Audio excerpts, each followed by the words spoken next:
This crisis is really hitting home for a young American woman who learned first that she's pregnant, and then weeks later she learned that she has the Zika virus. And now this mom-to-be is speaking out only on GMA on how she felt when she first fell ill and what that diagnosis could mean for her future. ABC News Chief Women's Health Correspondent Dr. Jen Ashton joins us with more on this story. Good morning, Jen. Good morning, you guys. Now, with the summer mosquito season approaching rapidly, concerns about the Zika virus and its risk to pregnant women are definitely on the rise. And this morning, one pregnant American with Zika is sharing her story.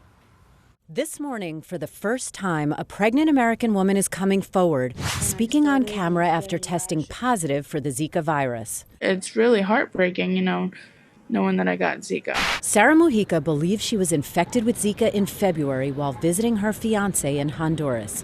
She started showing symptoms of the virus just days after learning she was pregnant. I had a fever, and the rashes were just growing throughout my body. Fever and rashes are two of Zika's most common signs and symptoms. The 17-year-old traveled back to Connecticut and rushed to get tested. But with results weeks away, she went back to Honduras to be with her fiancé. My mom had called me crying hysterically, and she was like, "Your blood work got back and you were positive for Zika."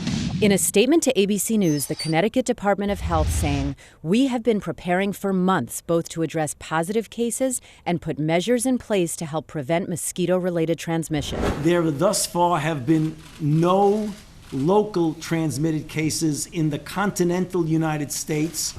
Mujica is now one of 44 pregnant women in the U.S. who have tested positive for Zika after traveling outside the country. Scientists continuing to study the link between the virus, severe birth defects, and other pregnancy complications. You don't know if you have it, if you're gonna have a baby that is gonna have Zika.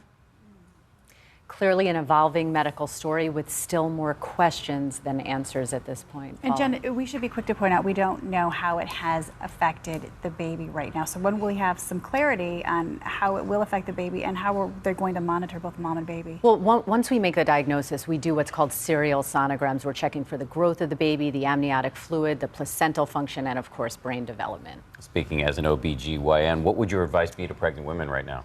Control the things you can control. Obviously, cover up when you go outside and use mosquito repellent and just talk to your obstetrician. Maybe try not to go to the affected areas. If it's within your power not to go temporarily, that's what I would recommend. And we should point out none of these pregnant women that contracted it, they didn't contract it in the U.S., they contracted it elsewhere, correct? Correct, as of now.